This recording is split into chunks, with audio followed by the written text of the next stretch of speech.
भाई finally royal रमल match हो चुका है और एकदम तबाही मचा देने वाला रॉयल रमल मैच था इस बार का। भाई सबसे पहले शुरुआत करते हैं भाई इस रॉयल रमल की, भाई विमेंस रॉयल रमल मैच के साथ। भाई मैं बता रहा हूँ मेरे पर्सनल ओपिनियन के हिसाब से भाई विमेंस रॉयल रमल मैच इतना तगड़ा था कि ना कि वही वो विमेंस रॉयल रमल मैच विमेंस का बेस्ट मैच था, ना ना ना ना ना ना ना, विमेंस का बेस्ट मैच छोड़ो भाई। और भाई विमेंस मैच को भाई आप कम से कम भाई मेंस मैच के जितना या उससे ज्यादा ही कंपेयर कर सकते हो, उससे कम नहीं था भाई इस बार का जो विमेंस रॉयल रमल मैच था।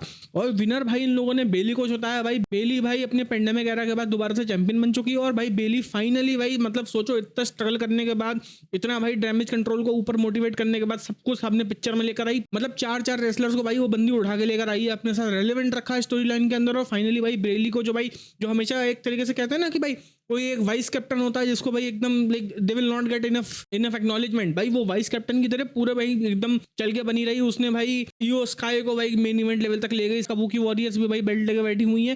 तो बेली जो है एक तरीके से साइड मॉडल की तरह भाई साइड रोल की तरह बैठी हुई थी, लेकिन भाई अब फाइनली 2024 के अंदर रॉयल रंबल जीत के बंदी पिक्चर में आ चुकी है। और मेरे को पूरा विश्वास है भाई कि वो रेसलमेनिया के अंदर टाइटल जीत के ही आएगी। और भाई इस रॉयल रंबल मैच के अंदर भाई TNA women's champion Jordan grace I है। भाई मतलब सोच लो ये चीज तो विंस मैकमैन एरा में हो ही नहीं सकती। जो लोग कहते हैं Vince McMahon still controlling the background, ये वो सब कंट्रोल कर रहा है, ना ना ना ना, असंभव भाई, हो ही नहीं सकता। भाई ये पूरी की पूरी ट्रिपल एच की देन है भाई। जॉर्डन ग्रेस जो कि टीएनए वर्ल्ड चैंपियन, उसको बुलाना और डब्ल्यूडब्ल्यूई के अंदर लाना, वो भी टीएनए वर्ल्ड से, मतलब बहुत बड़ी बात है भाई। ये तो मतलब एकदम वो था कि एक तरीके भाई एक बार को रिकीशी और रॉक उठ के आ जाते रॉयल रंबल के अंदर, वो लोग कुछ कर जाते, लेकिन ना ना ना ना, टीएनए से भाई कैसे बुला लोगे। लेकिन ना भाई बंदे ने बुलाया और एक नंबर भाई, पूरा का पूरा उसका जो अपीयरेंस और गेस्ट अपीयरेंस थी एक नंबर भाई। और भाई ये तो वो लड़की गेस्ट अपीयरेंस हो गई, उसके बाद एक और अपीयरेंस भाई आप देखो नेओमी आई। भाई नेओमी रिटर्न करी नंबर 2 पे आके। भाई किसी ने मेरे को तो अनएक्सपेक्टेड था, मैं तो अभी भूल भी गया था भाई वो नेओमी थी। भाई उसका गाना बजाया भाई मैं तो एकदम कूद उठाऊंगा चेयर में, मैंने वाह भाई वाह, लड़की वापस आई है भाई। बहुत ज्यादा स्ट्रगल किया उसने भाई, वो भी वापस आ चुकी है। उसके बाद लिव मॉर्गन भी हमको देखने को मिलती है नंबर 30 के अंदर। उसके बाद कितने सारे एनएक्सटी वुमेन्स जो है भाई वो लोग आए थे, उन लोगों ने भाई आके एकदम पार्टिसिपेट किया कि भाई।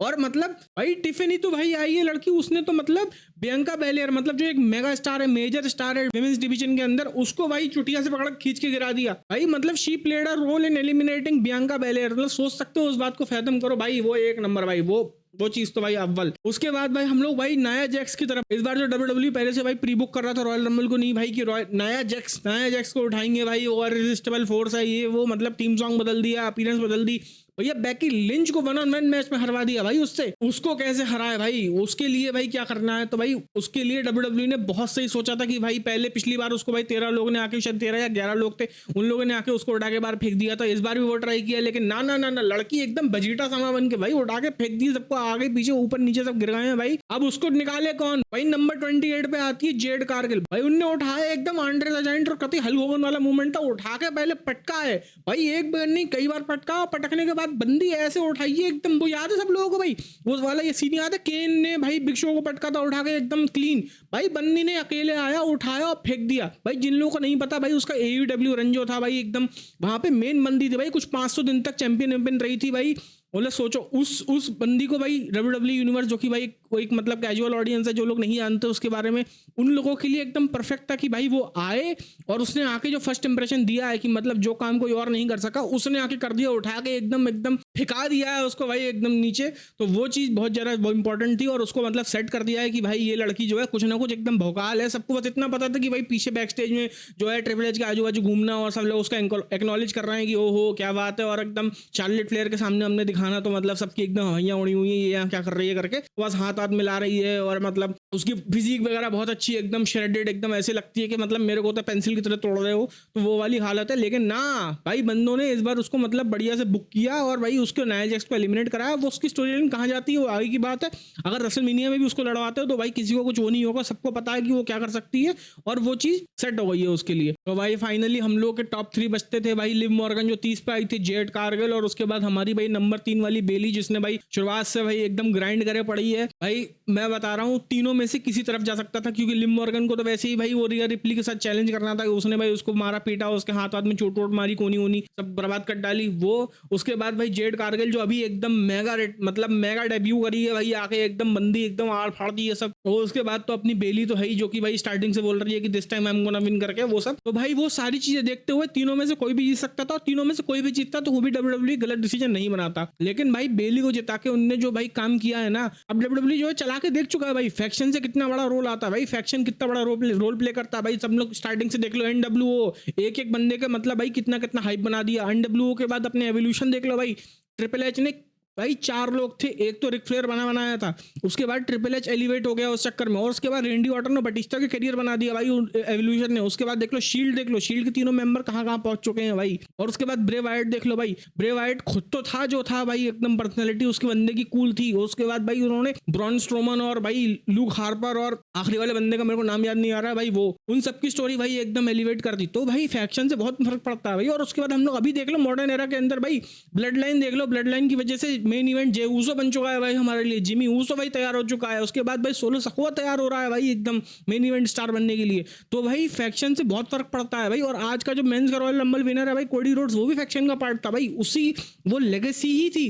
तो बस यही चीज है कि यहाँ पर भी भाई बेली जो है एकदम फैक्शन का पार्ट होते हुए वही बंदी जो है उसने सबको एलिवेट किया भाई। उसका चांस आया था एकदम भाई हिट करने का, बंदी भाई जीती है, जीत के एकदम पॉइंट करी है भाई रेसलमेनिया की तरफ। अब भाई मैं जा रही हूँ और मैं तो जरूर चाहता हूँ कि भाई वो बंदी जो है रिया रिप्ली को चैलेंज करे, और अगर जीत गई तो भाई पूरा का पूरा जो है डैमेज कंट्रोल पूरा एकदम सोने में नहा जाएगा। डैमेज कंट्रोल कबूकी वॉरियर्स के पास पहली से टाइटल है, ईओ स्काई के पास पहली से टाइटल है, और अब बस बेली बची है, वो उसके बाद टाइटल हो जाएगी। तो भाई एक नंबर भाई women's royal rumble match super 10 out of 10 भाई। उसके बाद हम लोग मूव करते हैं हमारे भाई probably the second main event of the evening भाई। मतलब पहला मेन इवेंट तो भाई अपना रॉयल रंबल ही रहेगा ऑब्वियसली, लेकिन भाई second most important match of this evening was भाई Roman Reigns versus Randy Orton versus AJ Styles versus LA Knight. भाई इस मैच के अंदर भी भाई होना क्या है भाई, यही कहानी WWE दिखा दिखा के एकदम पका चुकी है हम लोगों को कि भाई हर बार रोमन रेंस का मैच होता है भाई। पहली दफा जब इस समय हुआ था ब्लड लाइन का इंटरप्शन तो भाई लगता था कि हाँ भाई ब्लड लाइन इंटरप्ट करिए, कुछ जरूरी था। जैसे ब्रॉक लेसनर वाले मैच के अंदर भाई बहुत ज्यादा जरूरी था कि लास्ट मैन स्टैंडिंग के अंदर ब्लड लाइन ने जिताया, सबने अप्रिशिएट किया, मजा आ गया। लेकिन भाई अब क्या है भाई, ड्रू मैकिंटायर के साथ तुमने आया कि सोलो सकोआ ने उसका पैर पकड़ के खींच लिया रेफरी का, भाई कसम से मजा आ गया। मतलब मैं भाई एकदम कुर्सी पे आ गया, एकदम अपने अंगूरों पे झूल ले आऊं। उसके अलावा भाई अब तुम बार बार कर रहे हो उसी चीज को। मतलब रोमन रेंस भाई तुम्हारा एकदम तुमने गोड दिखा रखा है, ग्रेटेस्ट ऑफ ऑल टाइम दिखा रखा है, और तुम भाई ब्लड लाइन से सोलो सकोआ बार बार इंटरप्ट करा देते हो। तो वो दोनों चीजें भाई थोड़े डाइजेस्ट करना भाई मुश्किल हो रहा है भाई। वो कैसे खाएगा आदमी उस चीज को, नहीं खा पाएगा भाई, वो डाइजेस्टेबल ही नहीं है भाई वो मुद्दा। तो वही मैं कहना चाह रहा हूँ कि भाई थोड़ा एक बार भाई रोमन रेंस को अपने दम पे भी जीतने दो। उसके बाद 3 रेसलर डिफरेंट है भाई, वो लोग अपना कर ले जाएंगे, वो लोग इंटरप्ट करके मैच बचा लेंगे, ऐसी दिक्कत नहीं है।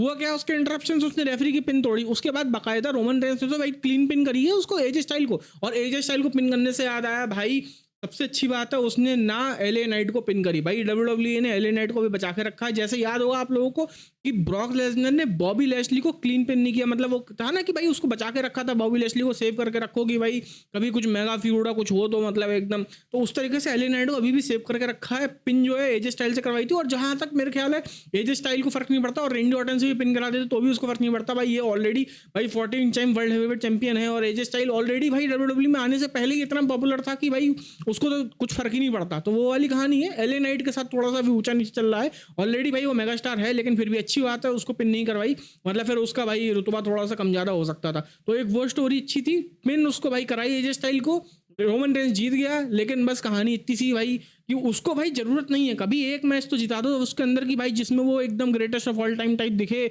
और एकदम हराए, एकदम क्लीन विक्ट्री करा दे। मतलब आखिरी मेरे ख्याल से क्लीन विक्ट्री उसी कब हुई थी, लोगन पॉल के साथ मैच हुआ था तब उसकी क्लीन विक्ट्री हुई थी, और हाँ शायद सेमी ज़ेन के साथ हुई थी शायद, I don't recall it perfectly. मेरे ख्याल से लोगन पॉल वाले मैच में इंटरप्शन नहीं था। बस बताओ लोगन पॉल के साथ तुम भाई उसके बाद से अभी तक नहीं, और तुम ग्रेटेस्ट ऑफ ऑल टाइम बोल रहे हो अपने आप को, तो वो चीज़ थोड़ी सी गड़बड़ है। तो उस चीज़ को भाई मेरे को समझ में नहीं आई भाई, तो मैच थोड़ा ऐसी डिमे डिमा सा था। उसके बाद भाई हम लोग मूव करते हैं अपने थर्ड मैच की तरफ, जहाँ की भाई केविन ओवेंस और लोगन पॉल का मैच। भाई इस मैच में भाई सबसे पहले तो भाई 3 ताली लोगन पॉल के नाम। भाई बंदा भाई आप उसको हेट करो कि लाइक करो भाई, जो भी करना है करो, लेकिन मैं बता रहा हूँ भाई लोगों के अंदर डाउट था कि बंदा भाई रेसलिंग में कैसे टिकेगा, और एकदम भाई वो है सेलिब्रिटी रेसलर। भाई मैं बोल रहा हूँ अब वो सेलिब्रिटी रेसलर नहीं बचा भाई। जिसने ये मैच नहीं देखा उस बंदे की भाई स्किल्स और एबिलिटी और भाई केमिस्ट्री की बात करो भाई। बंदा भाई रेसलिंग कर रहा है भाई, प्रॉपर रेसलिंग, कोई एकदम वो नहीं गेस्ट स्टार की तरह भाई एकदम आ गया कुछ कर रहा है, ना ना ना भाई, बंदे से सारे मूव करा लो भाई उसने। और भाई मूव तो छोड़ दो, ट्रैश टॉकिंग भाई मैच के बीच में भाई वो अलग ही बोल रहा है। सोनटाउन ने केविन ओवेंस ने सोनटाउन मारा, वो हट गया उसके बाद कहता है कि भाई अच्छा तुम्हें आता है, रुको मैं भी ये कर सकता हूँ, मैं भी करके दिखाऊंगा। भाई अलग ही मैच के बीच में उसकी होशियारी चल रही है, मुंह चल रहा है और भाई उनने कूदा केविन ओवेंस हट गया। उसके बाद एक मूवमेंट आया था जिसमें वो पेरेंट सेक्शन बैठता है भाई अनाउंसर टेबल पे, वो बार बार बोल रहा था कि भाई it is impossible to superplex Kevin Owens. तो भाई वो बंदा जाता है छत पे चढ़ता है, ऐसे बोलता है हाँ भाई तुम इधर सुनो, तुम कह रहे थे ना इम्पॉसिबल है, ये देखो ये देखो। वो बात अलग है भाई, केविन ओवेंस उसको उठा के रिवर्सल कर देता। मतलब भाई टेस्ट टॉकिंग चल रही है मैच के बीच में, और स्किल्स एबिलिटी एथलेटिसिज्म तो भाई भूल जाओ, नेक्स्ट लेवल। भाई ये मैच वैसा ही होना था जैसा भाई एकदम लिखा गया था। हमको पहले से पता था कि भाई लोगन पॉल जीतेगा, इसलिए नहीं जीतेगा कि केविन ओवेंस उसको हरा नहीं सकता, कि भाई नए इनोवेटिव तरीके चीटिंग करने के भाई, क्योंकि सबको पता था पिछली बार भाई उसने वो ब्रास नकल से रेम मिस्टीरियो को हराया था वो है, तो इस बार भी वही चीज अप्लाई करेगी। ना ना ना ना, इस बार पकड़ा गया। इस बार कैसे पकड़ा गया भाई, जो उसका बंदा उसको ब्रास नकल देने आ रहा था वो तो भाई छोड़ दिया रेफरी ने, पहले देख लिया तुम साले सुंदर यहाँ क्या कर रहे हो। उतनी देर में भाई ऑस्टिन थ्योरी और ग्रेसन वॉलर आते हैं, उसको थामते हैं, भाई लो तुम ब्रास नकल लो।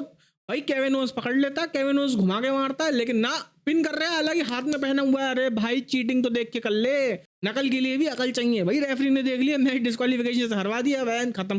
भाई एकदम परफेक्ट तरीका मैच खत्म करने का। केविन ओवेंस भी भाई अपना उसने जो है भूख प्यास में डाली, उसको पीट दिया और टाइटल भी नहीं गई भाई उसके पास से, लोगन पॉल के पास से। भाई एक नंबर, मतलब रेसलिंग और एंटरटेनमेंट का एकदम परफेक्ट मिक्सचर। भाई अभी जो नेटफ्लिक्स को आ रहा है ना डब्ल्यूडब्ल्यूई उठ के, तो उसके लिए भाई एकदम सही है। ट्रिपल एच ने आज के प्रेस कॉन्फ्रेंस के अंदर भी कहा था कि भाई जो है हम लोग कहते हैं स्पोर्ट्स एंटरटेनमेंट, तो भाई स्पोर्ट्स है एंड एंटरटेनमेंट भी है। तो अब भाई नेटफ्लिक्स को आ रहा है तो बहुत अच्छी बात है, हम एंटरटेन भी करेंगे और स्पोर्ट्स तो स्पोर्ट्स है ही हमारे लिए। तो भाई वो वाली एकदम डायलॉग इस मैच में फिट होती है भाई, एकदम भाई एक नंबर। भाई पूरा एंटरटेनमेंट था भाई, हम सब भाई इस पूरे मैच के लिए एकदम मजा आ गया भाई मैच देख के। उसके बाद भाई हमारी कहानी बनती है 30 मैन रॉयल रंबल मैच की तरफ। भाई क्या कहने इस मैच के। और भाई इस मैच में जाने से पहले एक छोटी सी चीज मैं जो बताना चाहता हूँ, मेरा पर्सनल ओपिनियन। भाई मैं बहुत ज़्यादा खुश हूँ कि इस रॉयल रंबल मैच के अंदर उन लोगों ने किसी भी रिटर्निंग लेजेंड या इन सबका कोई फायदा नहीं उठाया। भाई वुमेन्स रॉयल रंबल ले लो कि चाहे ट्रिश स्ट्रेटस आ रही है, लीटा आ रही है, टोरी विल्सन निकल के आ रही है, चाहे मेंस रॉयल रंबल ले लो जिसकी हम बात आगे करने वाले हैं कि उसमें से भाई ब्रॉक लेसनर निकल के आ रहा है, जॉन सीना निकल के आ रहा है, या फिर भाई कोई रिटर्निंग कोई पुराना कैरेक्टर निकल के आ रहा है। भाई कोई ज़रूरत नहीं है भाई, मैं बता रहा हूँ इस समय डब्ल्यूडब्ल्यूई इतना फुल्ली स्टैक्ड चल रहा है कि उन लोगों ने भाई अपने ही रेसलर से एकदम भाई भयंकर भौकाल एकदम शो तैयार किया था। और मतलब भाई उनके पास जितने हैं उन्होंने उसी से पूरा फायदा उठाया। उनको किसी सुपरस्टार की भाई कोई रिटर्न की जरूरत नहीं थी। बीच में एक जो ट्रांजिशन रहा था कि जहां पे भाई लोग आ रहे हैं और पेपर व्यूज को आगे रन करवाने की वजह से भाई उनको लाया जा रहा है, जैसे कि भाई ट्रिपल एच को ले आते थे कि भाई जो है एलिमिनेशन चेम्बर हो गया है, ऑस्ट्रेलिया जा रही है, रॉयल रंबल जा रहा है, थोड़ा अपीयरेंस कर दो, जॉन सीना अपीयरेंस कर दो। ब्रॉक लेसनर को भाई 2 साल पहले रॉयल रंबल में अपीयरेंस करा दी थी, और भाई वो जीत भी गया था बंदा।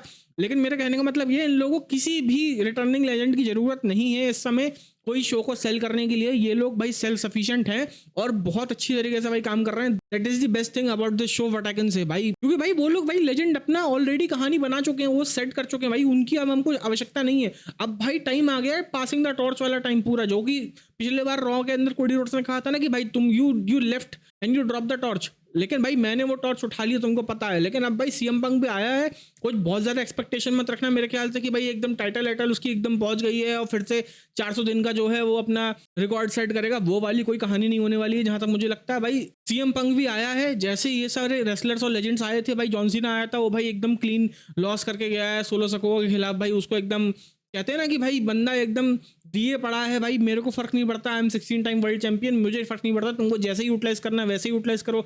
नए टैलेंट के साथ मैच किए उस बंदे ने भाई, आके 16 सकुआ से एकदम क्लीन लॉस हुआ है।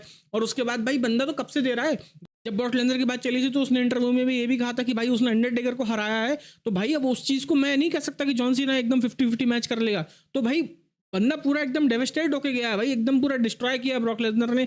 सेम उसने रोमन रेंज के साथ किया कि नहीं भाई तुम आए हो, पास द टॉर्च, खत्म। उसने रॉक से ली, अब उसने रोमन रेंज को दे दी, उसके बाद फिर सोलो सकोया को दे दी। तो वही वाली कहानी जैसे ब्रॉक लेसनर आया। अब भाई ब्रॉक लेसनर को जीतने की जरूरत नहीं है, ब्रॉक लेसनर को वर्ल्ड चैंपियन बनने की कोई आवश्यकता नहीं है, रोमन रेंज को डिथ्रोन करने की कोई जरूरत नहीं है ब्रॉक लेसनर को। भाई मैं तो बहुत खुश हूँ ब्रॉक लेसनर को नहीं डिथ्रोन कराया, वरना फिर से वही वाला एरा में बैक चले जाते हैं जहाँ ब्रॉक लेसनर है भाई नॉन डिफेंडिंग टाइटल है। याद करो रोमन रेंज ने उसको हराया था, इसीलिए हराया था कि भाई we are gonna have a fighting champion on this show. ये नहीं है कि भाई वेकेशन पे घूम रहा है, तो वो वाली स्टोरी है। तो बहुत अच्छी बात है कि कोई भी रेसलर जो है वापस नहीं आया इसके अंदर, हेड्स ऑफ। और अब हम बढ़ते हैं मैच की तरफ। भाई सबसे पहले भाई WWE क्रिएटिव ने फिर से अपना जादू दिखा दिया भाई। मैच की स्टार्टिंग में एंट्रेंट नंबर 1 मेन इवेंट जी ऊसो, और उसके बाद भाई एंट्रेंट नंबर 2 जिमी ऊसो। भाई एकदम भाई लड़वा दो, एकदम ईट वर्सेस नो ईट। भाई कहानी पूरी एकदम वहीं से उन्होंने स्टार्ट करी भाई। एकदम भाई कहते हैं ना स्टार्टिंग से ही अटेंशन ग्रैबर भाई, पूरी एक दुनिया की आंखें तुम्हारे ऊपर ही फोकस है। तो WWE वो वाली काम स्टार्टिंग से कर रखा था। उसके बाद भाई उनकी फाइट तो छोड़ो भाई, उसके बाद वो तो फाइट कर ही रहे थे, उनकी कहानी तो चली रही थी। उसके बाद भाई एकदम मेजर रिटर्न अंड्राडे भाई, शार्लेट फ्लेयर का पति AEW से WWE के अंदर आ चुका है भाई। वो बंदा भाई एकदम भाई ऐसे चल रहा था ऐसे भाई। भाई बॉडी वूडी कहाँ से बनाते हैं ये लोग, क्या खाते हैं भाई, एकदम भौवाल लग रहा था कि ऐसा लग रहा था पता नहीं भाई, जो कहते हैं ना बेल्जियम ब्लू, वो वाली हालत लग रही थी। मतलब वो थोड़ा सा हाइट में हल्का सा कम है तो उस वजह से थोड़ा इतना बफ नहीं लग रहा था, लेकिन उसको पहले वाले समय में देखो और अब जाके देखो तो भाई जमीन आसमान का अंतर है भाई। और उसके बाद हमारे प्यारे राज दुलारे भाई R-Truth, जो कि पिछले वुमेन्स वाले रॉयल नंबर के अंदर भी आया था, कह रहा भाई सारे मर्द कहाँ गए, सारे मर्द कहाँ हैं, इधर उधर भाई देखा चला गया बेचारा, बाहर निकल गया। लेकिन भाई बंदा आया है भाई, कोने में खड़ा हो गया, टैग दे भाई, हॉट टैग, मेरे को टैग चाहिए भैया। और डोमिनिक मिस्टीरियो आगे कोशिश कर रहा है, पूरी ऑडियंस अलग ही भाई, भाई जीनों पे जाकर पैर बजा रहे हैं, हाँ भाई ढूंढ ढूंढ ढूंढ ढूंढ कि भैया मेरे को टैग दो। बंदा टैग लिया है, अंदर आया है भाई। डोमिनिक मिस्टीरियो को बचाया भी एलिमिनेट होने से, मिस के थ्रू भाई, मिस फेंक रहा था उसे ऑब्वियसली, तो ऑसम ट्रूथ वाला कनेक्शन भी उसने किया, डोमिनिक मिस्टीरियो को भी बचाया। बाद में डेमियन प्रिस्ट ने उसको उठा के फेंक दिया, वो तो था ही था। उसके बाद भाई हमारा भाई गुंथर भाई, उसने जो पेला है ना, ओ हो भाई, ये चॉप मेनिया भाई, ड्रू मैकिंटायर और गुंथर दोनों आपस में सटासट लगे पड़े भाई। कसम से बता रहा हूँ, इतनी तेज तो पबजी के अंदर गोलियां भी सुनाई नहीं देती कि मतलब अगर हेडफोन लगा के फुल वॉल्यूम में कर लो तो बैट बैट बैट, मतलब ऐसा चल रहा, तो ऑम चल रही है हर जगह, ऑफ चल रही है हर जगह, मतलब ओ हो भाई, लाल छाती लाल। वो तो उन लोगों के भाई टैनिंग हो रखी है, सब एकदम बढ़िया से ऑयल वॉइल लगा के आए हैं, वरना तुम भाई शेमस वगैरह कोई होता ना पेल वाइट भाई, मैं बता रहा हूँ बैंगनी कर दिया होगा मार मार के कतई एकदम ओ हो। उसके बाद हमारे भाई हमारे राज दुलारे CM पंक भाई बाहर निकल के आते हैं भाई, पूरा ऑडियंस एकदम उखड़ के बाहर गिर चुका है भाई, रूफ उड़ा दी है पूरी जगह की CM पंक के एंट्रेंस ने। बंदा अपने वही स्टार वाले टाइट्स में आता है, यहाँ X बना हुआ है, यहाँ X बना हुआ है भाई, रिटर्न भाई एक नंबर भाई। 10 साल बाद बंदा भाई ऑन टेलीवाइज्ड शो में आया है WWE के अंदर, एक नंबर भाई। कहानी आ चुकी थी फाइनल 4 के पास भाई, हमारे Drew McIntyre, Cody Rhodes, CM पंक और गुंथर थे भाई मैच के अंदर।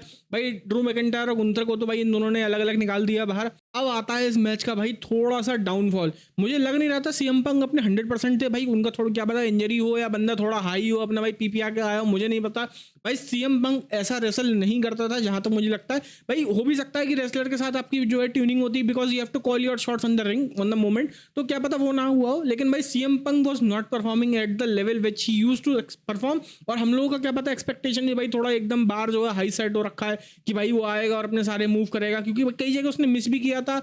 और मतलब भाई बंदा जो है, जो कहते हैं ना कि CM पंक वाले लेवल पे नहीं लड़ा बंदा भाई। माइक स्कल तो भाई ओपी थे ही बंदे के, वो तो छोड़ दो, लेकिन थोड़ी रेसलिंग के हिसाब से भाई थोड़ा बंदा भाई गड़बड़ कर गया हल्का सा, मेरे को लगा। और भाई मतलब पूरा का पूरा जो बाहर जो है भाई पूरे मैच का इन लोगों ने भाई कोडी रोड्स को संभालने को दे दिया फाइनल 2 का, क्योंकि ये लोग भाई वो करना चाह रहे थे। याद है 2007 के अंदर जब अंडरटेकर और शॉन माइकल का मैच हो रहा था भाई, रॉयल रंबल मैच के लास्ट में भाई बंदे 10-15 मिनट तक लड़ रहे हैं भाई अकेले बैठ के। भाई बंदा शॉन माइकल ऊपर से टॉप रोप से एल्बो मार रहा है, टूमस्टोन पाइल ड्राइवर पड़ रहा है, चोक स्लैम पड़ रहे हैं, स्वीट चेन म्यूजिक पड़ रही है। तो ये सारी चीजें जो है मतलब एकदम कहते हैं ना कि भाई इतना लंबा मैच खेलने के बाद भाई एक और छोटा सा मिनी वर्जन देखने को मिल गया, तो वो वाला ये लोग करना चाह रहे थे। लेकिन नहीं भाई, मेरे को लग रहा CM पंक थका हुआ था बहुत ज्यादा, या जो भी रहा हो, लेकिन कहानी इतनी बड़ी नहीं। और भाई सबने अपने अपने फिनिशर मारे, लेकिन कोई उसको वो नहीं कर पाया। कहते हैं ना कि भाई फिनिशर मार के लेट गए करके, ठीक है समझ में आता थक चुके हो, लेकिन भाई रॉयल रंबल मैच के अंदर क्या होता है, आपने अपना मारा, उठा के बंदे को भाई बाहर फेंकने की कोशिश करो, बाहर फेंकने का प्रयास ही नहीं कर रहा भाई कोई, अपने अपने फिनिशर मार के लेट गए हैं। उसके बाद तो भाई CM पंक उसने बोल दिया कि भाई मैंने 10 साल इंतजार नहीं किया एक डस्टी के लौंडे से हटने के लिए। भाई पकड़ के भाई उसका खोपड़ी पकड़ी, बाल से पकड़ा और उठा के बाहर फेंक दिया है। कोई फिनिशर कोई सिग्नेचर की रिक्वायरमेंट नहीं थी, सीधे बाहर फेंक दिया है भाई। Cody Rhodes back to back भाई ऑस्टिन के बाद भाई रॉयल रंबल विनर हो चुका है भाई। 2023 भी जीता, 2024 भी जीता, और बंदा पॉइंट किया है लेजर फिंगर अपनी रेसलमेनिया लोगों की तरफ। लोगों तो छोड़ दो, लोगों के अंदर बैठे हुए भाई रोमन रेंस और सेथ रॉलिंस की तरफ भाई पॉइंट किया। जितनी देर में माइकल कॉल पीछे से बोल रहा है भाई किसको चुनेगा कोडी रोड्स, उतनी देर में कोडी रोड्स कह रहा है ले भाई ये रेसलमेनिया लोगो, और ये रहा भाई रोमन रेंस, इसको चुनूंगा भाई। ये भाई सेट, मामला सेट, रॉयल रंबल जीत चुका हूं मैं, अब भाई रेसलमेनिया 40 में जाऊंगा। रोमन रेंस तुम तैयार हो जाओ, तुम्हारी जो है वाट लगने वाली है और मैं पूरी तरीके से तुमको उड़ा के फेंक दूंगा भाई। इस बार तो भाई चैप्टर में क्लोज करके रहूंगा, मेरी स्टोरी खत्म होगी, सब कुछ कर लिया। रेसलमेनिया 38 को परफेक्ट रिटर्न करी है मैंने, 39 को तुम्हारे साथ लड़ चुका हूँ, रॉयल रंबल जीत के, उसके बाद अब 40 आ चुका है, 2 साल हो गई है, अब तो भाई जीत के ही जाऊंगा चाहे जो हो जाए, जिसको आना है उसको आए, रॉक आए, जो आना करे, अब भाई मैं तो जीतूंगा। अब मुझे ऐसा लग रहा है कि यही मूव के साथ WWE जाएगा, उसके थोड़ा सा एक स्टोरी भी मैं आगे जाकर बताता हूँ आपको। लेकिन फिलहाल मेंस रॉयल रंबल की मैच बात करें तो भाई कई लोगों की परफॉर्मेंस एक नंबर, भाई जलवा एकदम पूरा फर्स्ट क्लास था, लेकिन हल्का सा CM पंक का मेरे को डाउन लगा था। तो भाई हो सकता है कि भाई रिंग रस्ट हो या इतना प्रेशर भी होता है भाई, हम समझ नहीं पा रहे हैं, 40-45 हज़ार लोग बैठे हुए हैं, बंदा थोड़ा जो है भाई रिटर्न किया है इतने दिनों बाद, थोड़ा घबरा उड़ गया हो या पता नहीं भाई कुछ फूक फाक के आया हो, वो मैं नहीं कह सकता। लेकिन ठीक है भाई, होता है, क्या पता अगले परफॉर्मेंस में बहुत अच्छा हो, तो वो उसकी बात। अगर उतना नेगेटिव छोड़ दिया जाए, मैच बहुत अच्छा था, विनर डिसीजन एकदम बहुत अच्छा था भाई। हम लोग इमोशनली कोडी रोड्स के साथ जुड़े हुए थे पहले से कि भाई अब भाई इस बंदे को जिता दो प्लीज, कहानी आगे बढ़ाओ इसकी, बेचारे की एकदम फंसा हुआ है, लटका हुआ है करके। तो भाई WWE क्रिएटिव ने बहुत सही डिसीजन चूज किया कोडी रोड्स को जिताने के लिए, हेड्स ऑफ। और रोमन रेंस एकदम टाइटल दिखाते हुए कि भैया तुमको देखते हैं भाई टेंशन में आ गया लौंडा। तो बस वही है, रॉयल रंबल इसी के साथ खत्म होता है भाई। Heads off to all the creatives, heads off to triple H भाई, awesome decision making, awesome content creation, बहुत बढ़िया। अब भाई मुझको यही लगता है कोडी रोड्स रॉयल रंबल तो जीत गया है, अब रॉयल रंबल के बाद भाई बंदा भिड़ेगा जाकर रेसलमेनिया 40 में रोमन रेंस के साथ। और अगर इन लोगों को कोई फ्यूड चलानी है रोमन रेंस की, भाई रोमन रेंस को रॉक के साथ ये वो, तो यही एक टाइम है भाई, जैसे कि ब्लड लाइन फिर से इंटरप्ट करेगी जाके रेसलमेनिया के अंदर, पिछली बार जैसे किया था सोलो सकुआ के बीच में। तो भाई जितनी देर में रेफरी लेटा हुआ है उतनी देर में रॉक आके भाई सोलो सकुआ तो अपना काम कर रहा है, उतनी देर में रॉक आके सोलो सकुआ को ही पीट दे और रोमन रेंस को भाई रॉक बॉटम वगैरह देके चला जाए, जिससे कि भाई कोडी रोड्स क्रॉसओवर मार के पिन करके रोमन रेंस को हरा दे और डिथ्रोन कर दे, भाई खुद चैंपियन बन जाए। और उसके बाद रॉक और रोमन रेंस की राइवलरी वहां से चालू हो जाए, जैसे इन लोगों ने रेसलमेनिया 28 में किया था जॉन सीना और रॉक के साथ, भाई पूरे साल राइवलरी चलाई थी। रोमन रेंस के पास कुछ करने के लिए होना चाहिए ना भाई, क्योंकि भाई रेसलमेनिया में हार गया, उसके बाद कहां व्हाट्स नेक्स्ट। ठीक है समझ में आता, तुम हॉलीवुड को चले जाओगे, लेकिन भाई कैसे, मतलब एकदम छोड़ के थोड़ी चले जाओगे। तो भाई हो सकता है कि इन लोगों की पूरी राइवलरी 1 साल तक चलाएं, कि रोमन रेंस और रॉक का जैसे भाई, मतलब ये भी once in a life time वाली कहानी है भाई, ऐसे हर बार नहीं होता है कि रॉक आके भाई रोमन रेंस जैसा कोई ट्राइबल चीफ है जो कि भाई ब्लड कनेक्शन है, ब्लड लाइन है और उसके साथ लड़ रहा है। तो भाई ये भी एक once in a life time वाला मोमेंट है, तो मे बी ये लोग पूरे साल उसको चलाएं। और क्योंकि 2-3 महीने के अंदर कोई प्रोमो कट करके रन चलाने से कोई फायदा नहीं, क्योंकि it will not attract that much large audience और इतनी कोई बहुत बड़ी बात नहीं होगी। तो इसलिए अगर ये लोग पूरा साल मैच चलाएं, उनका प्रोमो कट करें जैसे जॉन सीना के साथ हुआ था, और टैग टीम मैच भी करा था, कुछ मतलब अलग से हटके कराना चाहिए इन लोगों को। लाइक इन दोनों की rivalry they deserve a complete year of making. हम लोग वेट करेंगे भाई एकदम शौक से। और भाई अगर वीडियो अच्छी लगी हो तो लाइक कर देना भाई। चल तो मिलते हैं अगली वीडियो के अंदर, तब तक के लिए बाय बाय।